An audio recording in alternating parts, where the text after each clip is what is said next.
ግልጽ አልተናገሩም።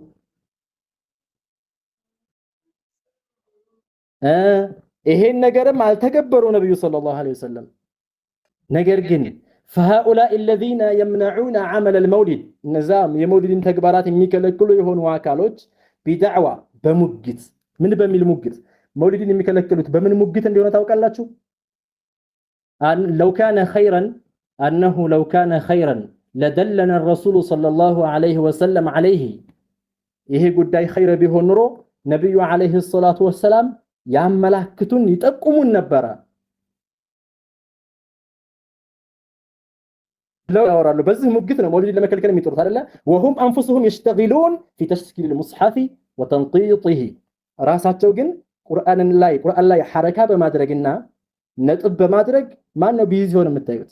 ወሃቢይ አይደለም እሱ እነሱ አሉበት አለንበት የኛ ሀገር ነው ብለው በሚያስቡት በውጭ ሀገራት ላይ ቢታይ ቁርአንን ነቀጥ ብቻ አይደለም እኮ ፈተሃ ከስራ በዚህ ብቻ አይደለም እኮ የተለያዩ ከለሮችን በማስዋብ በተለያየ መልኩ ቁርአንን የሚያስውበው ማን ነው?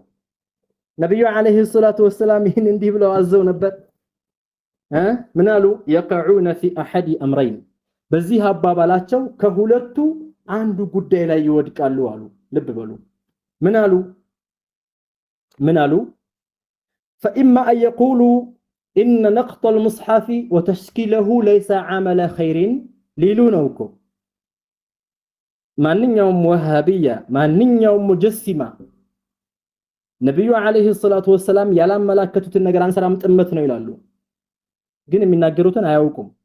ራሳቸው እኮ ነብዩ አለይሂ ሰላም ያልሰሩት የሆነ ነገር እንዲሰራ ያላመላከቱትን ነገር ይሰራሉ። ምን ሊሉ ነው? ቁርአን ላይ ነጥብ ማድረግ ሐረካ ፈትሐ ከስራ ስኩን ضማ ማድረግ ليس عمل خير መልካም ስራ አይደለም። لأن الرسول صلى الله عليه وسلم ما فعله ولم يدل الأمة عليه رسول አልሰሩትም وكذلك أمتዎቻቸውንም እንዲሰሩት አላመላከቱም። لذلك ليس عمل خير ሊሉ ነው። ومع ذلك ነብዩ ያልሰሩት ቢሆንም عمل خير ባይሆንም ያመላከቱት ባይሆንም نحن نعمله ሊሉ ነው። ነጃ ይወጡማ በሁለቱም ነጃ ይወጣትን وإما ويملሉ ነው وإما أن يقولوا إن نقط المصحف وتشكيله عمل خير ዝጋ ደግሞ መልካም ስራ ነው። ቁርአን ላይ ነጥብ ማስቀመጥ ሐረካ ፈትሐ ከስራ ይሄ ማስቀመጥ መልካም ነገር ነው። لو لم يفعله الرسول صلى الله عليه وسلم رسول عليه السلام ባይሰሩትም ولم يدل الأمة عليه ኡመቶቻቸውን በዛ ነገር ላይ ባያመላክቱም ይሄ ነገር ኸይር ነው። لذلك ለዚህም ይሄ ጉዳይ ኸይር ስለሆነ نحن نعمله እኛ እንሰራበታለን ሊሉ ነው። ላይኛው ላይ ምን ብለው ነበር? መጀመሪያው ላይ ጥሩ ስራ አይደለም አመለ ኸይርን አይደለም ነብዩም አልሰሩም አላመላከቱም። ኸይር ስራ ያልሆነ ቢሆንም ነብዩ ባይሰሩ ባያመላክቱትም እኛ እንሰራዋለን ሊሉ ነው። ሁለተኛው ደግሞ ጥሩ ኸይር ስራ ነው አሉ። ነብዩ አላመላከቱም አልሰሩም ግን እንሰራዋለን ሊሉ ነው። አሁንም እንሰራዋለን ከማለት ነጃ ይወጣል ይፈልገው ቢሆን وفي كلا الحالين በሁለቱም ሐል ላይ ناقضوا انفسهم ራሳቸውን ተጋጭተዋል ማለት ነው። ራሳቸውን ተጋጭተዋል። ይህ አባባል ከየት የመጣ ነው?